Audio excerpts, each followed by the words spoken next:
今天呢，我们可能没有 PPT，你们指书上有吧？就是那个心经呢，我以前讲过就讲过几次，但是因为那个时候时间比较充裕，今天短短的时间当中不一定全部讲完，但是我再框架性的给大家介绍一下。Actually, I have been giving teaching on the Heart Sutra several times, but it requires very long time to give the full teaching. But today we have really short time, but I will focus mainly of the framework. 不然你们很多人天天念心经，但是不懂内容的话，那也不太好。Otherwise, for lots of people, you chant Heart Sutra every day, but you do not understand the meaning of it. This is not. 我先字面上跟大家简单的介绍一下，好吧？就是他这里，就刚才讲的《般若波罗蜜多心经》，观自在菩萨心般若波罗蜜多时，照见无因皆空，度一切苦啊，就是这个是前面的一个缘起。因为心经呢，实际上当时佛进入一个禅定。然后观世音菩萨呢，就是也是心般若波罗蜜多的一个空性，在这个时候，观音菩萨呢，就是得到无因皆空、远离一切痛苦的这么一个境界。Okay, so let's begin this teaching. So first, I will focus on the literal meaning of it. So at the very beginning, it says that at one time, the Bodhisattva Avalokiteshvara absorbed on the profound perfection of wisdom, and he clearly saw that five aggregates are empty and beyond all suffering. So basically, this is the origin of the Heart Sutra. And at that time, the Buddha was in a deep concentration, and Avalokiteshvara also absorbed on a profound concentration.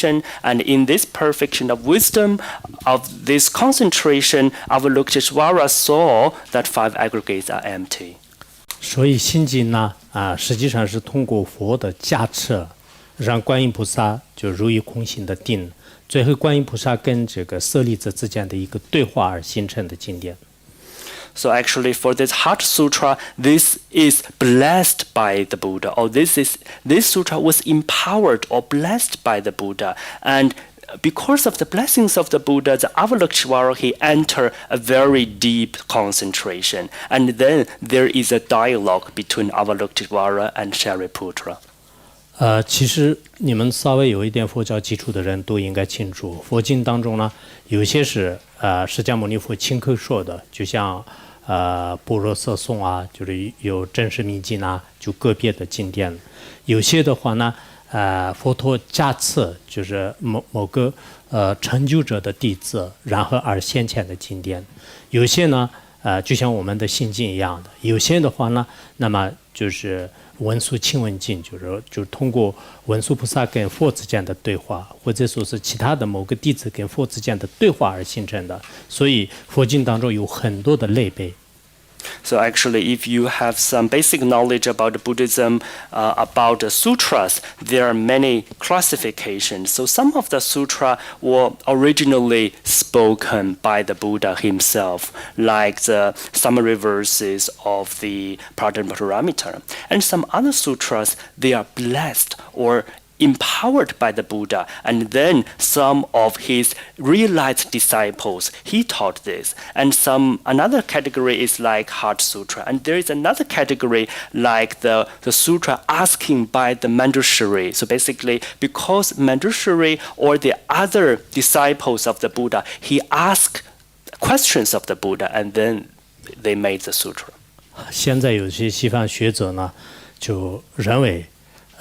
如果是这是观世音菩萨说的话，那不是佛说的，就所以不应该加在这个佛经当中，它完全是以学术的这种角度来开始衡量。